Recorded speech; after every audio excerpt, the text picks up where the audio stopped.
Friends, welcome back to my channel. मेरे channel को subscribe करते हैं। आज मैं आपको बताने जा रही हूँ गीता के चैप्टर 2 का 29वां श्लोक क्या कहता है, जो इस संबंध में है। आत्म तत्व अत्यंत दुर्बोध होने के कारण उसे समझाने के लिए भगवान ने प्रयुक्त श्लोकों द्वारा भिन्न भिन्न प्रकार से उसके स्वरूप का वर्णन किया। अब अगले श्लोक में उस आत्म तत्व के दर्शन, वर्णन और श्रवण की अलौकिकता और दुर्लभता को निरूपण करते हैं। प्रश्न: कोई एक ही इसे आश्चर्य की भांति देखता है, इस कथन का क्या भाव है? उत्तर: इससे भगवान ने यह दिखलाया है कि आत्मा आश्चर्यमय है, इसीलिए उसे देखने वाला संसार में कोई बिरला ही होता है और वह उसे आश्चर्य की भांति देखता है। जैसे मनुष्य लौकिक दृश्य वस्तुओं को मन, बुद्धि और इंद्रियों के द्वारा इदम बुद्धि से देखता है, आत्मदर्शन वैसा नहीं है। आत्मा का देखना अद्भुत और अलौकिक है। जब एकमात्र चेतन आत्मा से भिन्न किसी की सत्ता ही नहीं रहती, उस समय आत्मा स्वयं अपने द्वारा ही अपने को देखता है। उस दर्शन में दृष्टा, दृश्य और दर्शन की त्रिपुटी नहीं रहती, इसीलिए वह देखना आश्चर्य की भांति है। प्रश्न: वैसे ही कोई आश्चर्य की भांति इसका वर्णन करता है, इस वाक्य का क्या भाव है?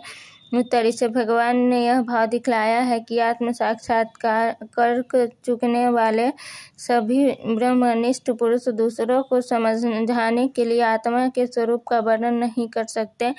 जो महापुरुष परमात्म तत्व को भली भांति जानने वाले और वेद शास्त्र के ज्ञाता होते हैं, वे ही आत्मा का वर्णन कर सकते हैं और उनका वर्णन करना भी आश्चर्य की भांति होता है। अर्थात जैसे किसी को समझाने के लिए लौकिक वस्तु के स्वरूप का वर्णन किया जाता है, उसी प्रकार आत्मा का वर्णन नहीं किया जा सकता। उसका वर्णन अलौकिक और अद्भुत होता है। जितने भी उदाहरणों से आत्म तत्व समझाया जाता है, उनमें से कोई भी उदाहरण पूर्ण रूप से आत्म तत्व को समझाने वाला नहीं है। उसके किसी एक अंश को ही उदाहरणों द्वारा समझाया जाता है, क्योंकि आत्मा के सदृश अन्य कोई वस्तु है ही नहीं। इस अवस्था में कोई भी उदाहरण पूर्ण रूप से कैसे लागू हो सकता है? तथापि विधि मुख और निषेध मुख आदि बहुत से आश्चर्यमय संकेतों द्वारा महापुरुष का उसका लक्ष्य कराते हैं। यही उनका आश्चर्य की भांति वर्णन करना है। वास्तव में आत्मा वाणी का अविषय होने के कारण स्पष्ट शब्दों में वाणी द्वारा उसका वर्णन नहीं हो सकता।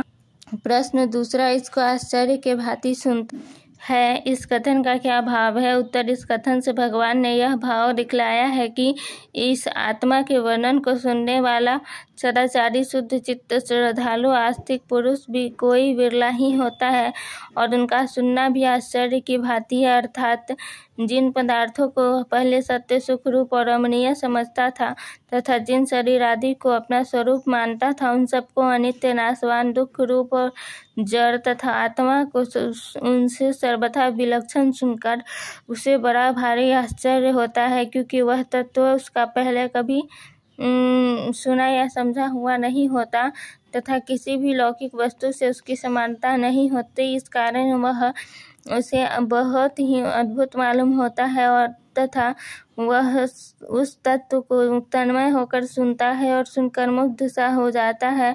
उसकी वृत्तियाँ दूसरी ओर नहीं जाती, यही उसका आश्चर्य की भांति सुनना है।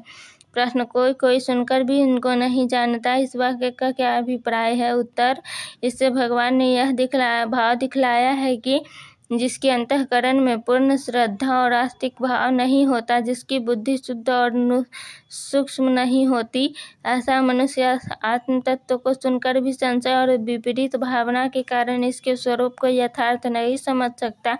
अतएव इस आत्म तत्व का समझना अनधिकारी के लिए बड़ा ही दुर्लभ है।